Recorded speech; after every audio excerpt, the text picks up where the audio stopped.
Hey, so ready for some more chocolate? We're going to talk about Alter Eco based out of San Francisco today. Kind of. There's a little bit of history that goes back in there. So, Alter Eco was actually started in 1998 in France by one gentleman called Tristan Lecomte, I think is maybe how you pronounce it, or close. I'm going to pronounce all the French names wrong. That was in 1998, and it started off as an organization. They were selling all kinds of fair trade products, so it was a social enterprise. France's food market is very much different than the food market in the United States. So later on, 2003, Alter Eco US was started by Edouard Rollet and Mathieu Senard. That was in 2003. 2005 was the year that they first sold products. There's also a third one. When it first started, it was Alter Eco Pacific or Australia. I'm not sure the official one. But it was started by Ilse Kiegzer. I'm pronouncing that wrong too. I apologize to everybody. Okay, so there was three of them. There's the France, US, and Australia. We are primarily going to talk about the American one, but things happen, and so yeah. So when they first started, it was a time when fair trade coffee was booming. The market for fair trade coffee was just going crazy, and so the founders thought that, hey, why not expand this fair trade to other products in the market and see if we can help more farmers. And they were really interested in social enterprise having to do with business. And so in France, they had a bit of a rough start. They had low sales. Some of their product got stolen. They finally... you might be interested to know that their first product was jasmine rice from Thailand, so it wasn't chocolate. They finally got signed on with the grocery store in France and their sales shot up. So the US arm of Alter Eco was started by Edouard Rollet and Mathieu Senard. So Mathieu, let's talk a little bit about them. They're both from France. Mathieu Senard was from a 7th generation wine family, so he was on track to become a winemaker, and when he got old enough, just decided that was not the thing for him, and at 18 he volunteered to go work at an NGO in Cambodia. We had some connections that got him in there, because that's usually a hard thing to get. So that taught him that he wanted to work for a social cause, that he wasn't just in this for business. So he went on to get an MA in communications from CSU Long Beach, an MBA in Paris, and started off his career as a brand development manager. Then we had Edouard Rollet, who was born in Lyon, France, which is kind of like France flavor central. He got a bachelor's in communications from Florida. He also got his MBA in Paris, and he also has an MA in communications from the University of Florida. He was a consultant at UNICEF and also a senior attaché for the French embassy in New York City. And coincidentally, he is now married to the founder of the Alter Eco Pacific Australia division. So the company is based out of San Francisco. They used to sell other goods, but now they focus solely on chocolate, and they have a 4-part approach to sustainability. 1, they choose clean ingredients. 2, they invest in farmers. 3, they regenerate the earth. And 4, to eliminate waste.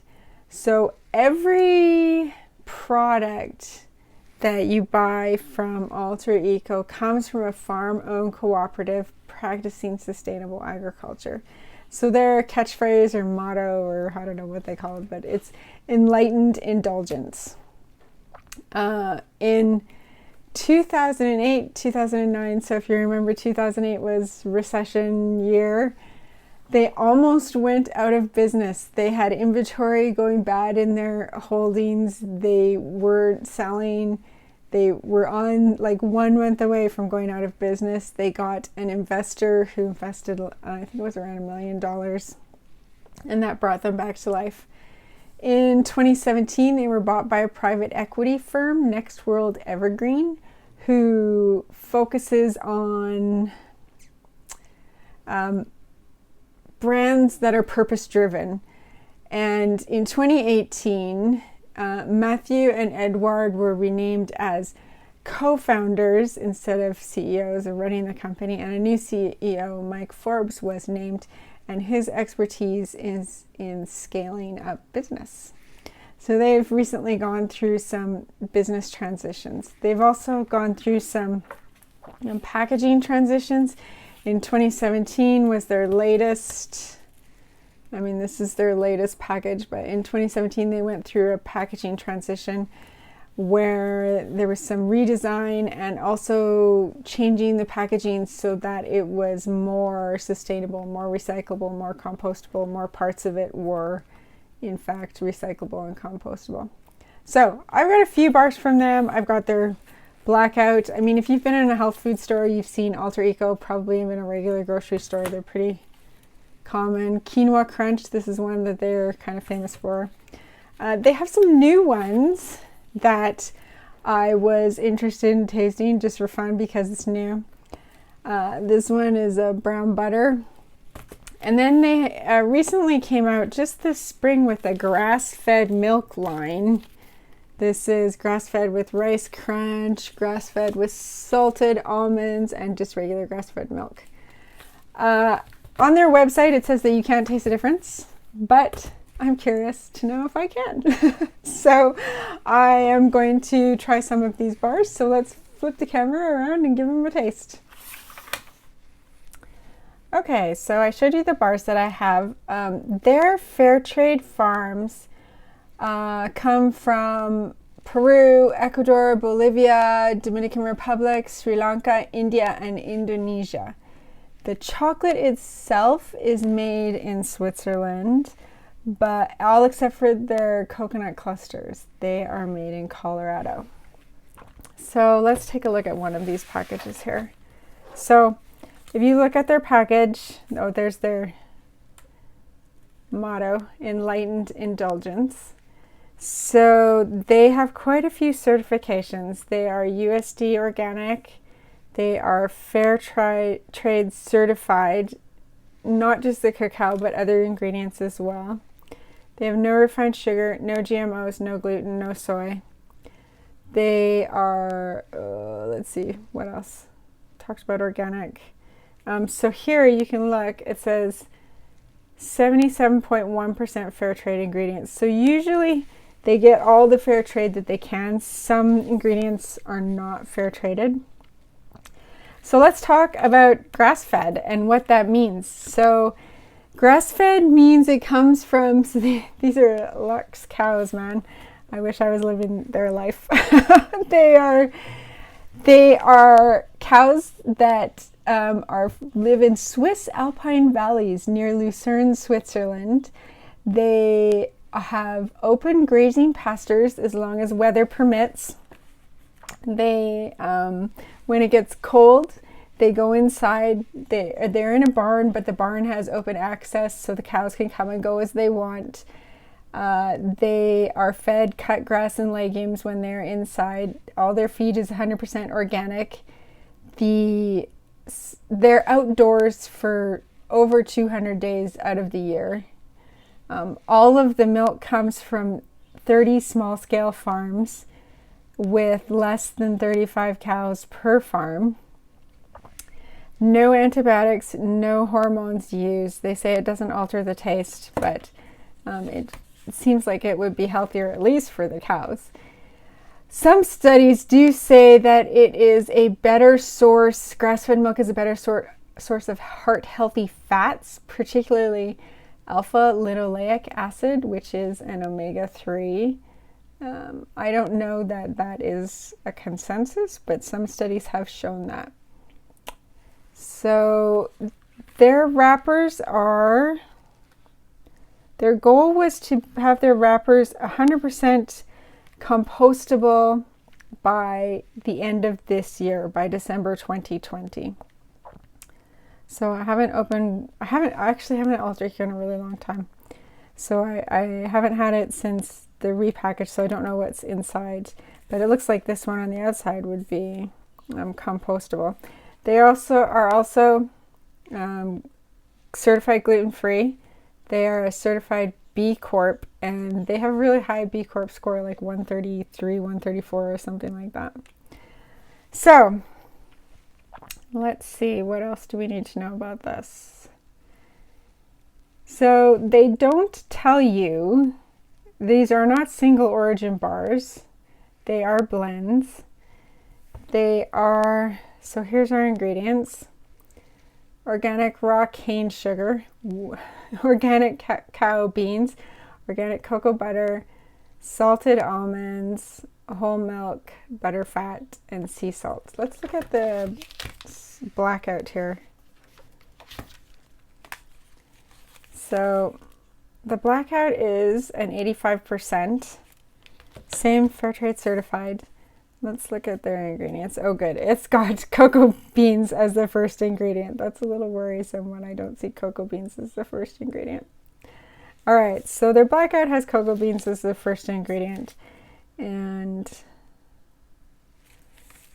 I think this one probably does, yeah, this one does too, organic cacao. And this one is a 70%, and it also has cacao as the first ingredient. So, all right, let's open one up and take a look. But which one to open?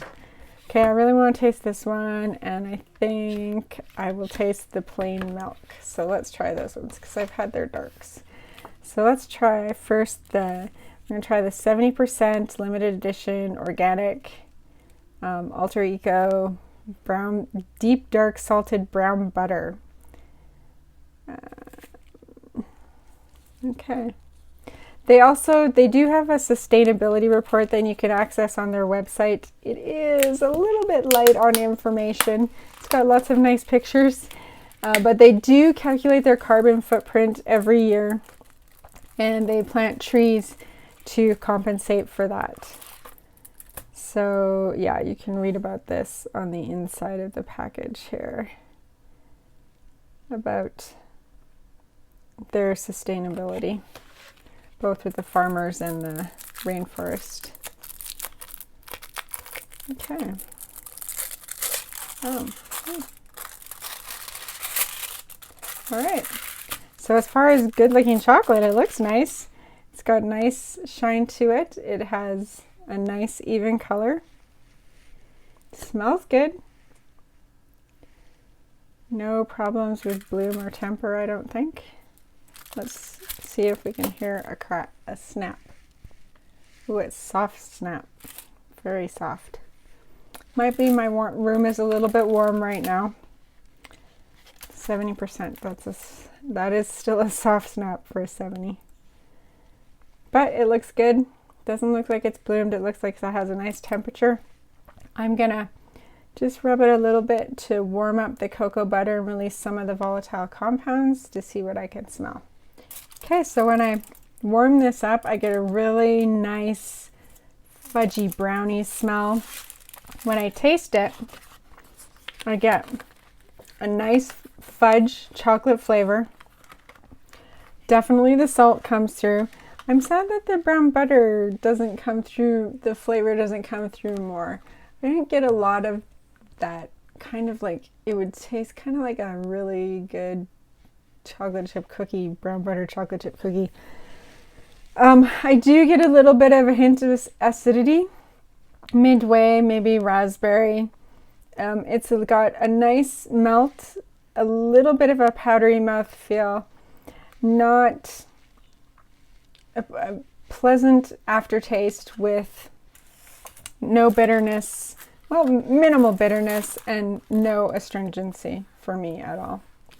So then I'd like to taste one of these grass-fed ones. So this is a 46%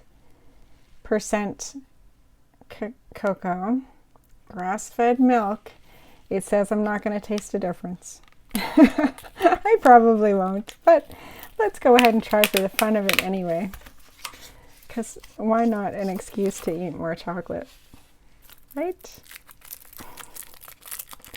Let's open it up. We can take a look at the color difference between a dark and a milk as well.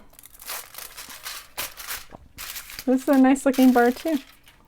Looks like it's nicely tempered, got a nice shine to it. Let's see if we can get a good snap.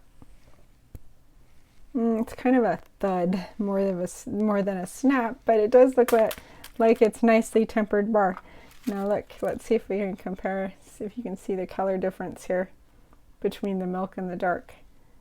So there's definitely some different ingredients going in there. So see, both nicely tempered bars, but there is definitely a color difference. This one's more of a rosy brown color. All right, so let's warm it up a little and taste it. All right, so for this one, when I smell it, I smell a mild cocoa, the toffee of the sugar, and almost like a creme fraiche kind of sour cream smell. When I taste it, so I tasted this two different ways, because when there's more sugar in chocolate, we tend to crunch it versus eat it slowly, munch it down. So I munched it, and when I eat it quickly, I get mostly sugar. I get a little bit of chocolate, but when I'm used to eating mostly dark chocolate, so the sugar really pounces on me. And a little bit of a sourness in the finish, almost like I said, a creme fraiche kind of flavor. When I slowly let it melt, I get the chocolate, and then I get the sugar, and I don't know if there's actually vanilla in this. There is not vanilla in it, but it tastes a little bit like vanilla. And then I get, at the end, I get the creme fraiche sour cream note in the chocolate itself. It's not at all unpleasant. It leaves a little bit of a tart after finish with the cocoa, but it's compared to, I don't know, other milk. I don't know that I'd be able to tell the difference between a grass-fed bar and a regular milk bar. So let's flip the camera around and finish talking about Alter Eco. Okay, so I believe in 2019, maybe, the company started a new charitable arm of Alter Eco called Alter Eco Foundation, which works directly with cacao farmers to provide them resources to transition into what's called dynamic agroforestry, which means to not just have a monoculture planted on your farm, to have different, well, they want to have, so for each acre, they want to have 15 species of plants planted in that acre, cacao being one of them. This is a good thing for so many reasons. The goal of this foundation is to transition farmers into a climate positive agroforestry model, and to be able to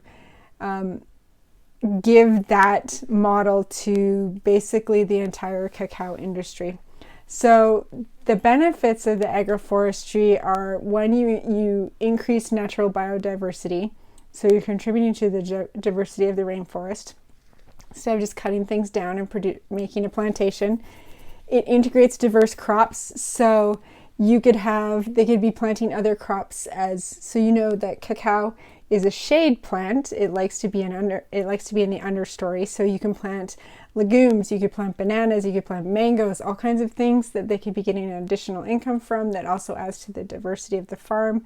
It improves soil health because with monocultures, you often have to add extra chemicals to get them to grow and produce the amount you want them to produce. And like I said already, it creates other revenue streams. So it's positive for the farmer, it's positive for the rainforest, it's positive for the crops, it's positive for the flora and fauna. So many good reasons to be doing the agroforestry. Right now, they're working mainly in Ecuador. They've transitioned about around a little over 400 farms into this agroforestry plan, and they're planning to do over 1.5 million acres in the next 5 years. So good for them, ambitious. I think that is all I have. So stuff changes when you're scaling up, when you're bought by an equity firm. So we will see what happens to Alter Eco in the next few years. It will be interesting to see, and I'm excited to see what happens with their agroforestry initiative as well. So that's all I have for Alter Eco. Next week we'll do another chocolate maker, and I hope to see you then. Don't forget to like this video and subscribe for one every Thursday. Thanks.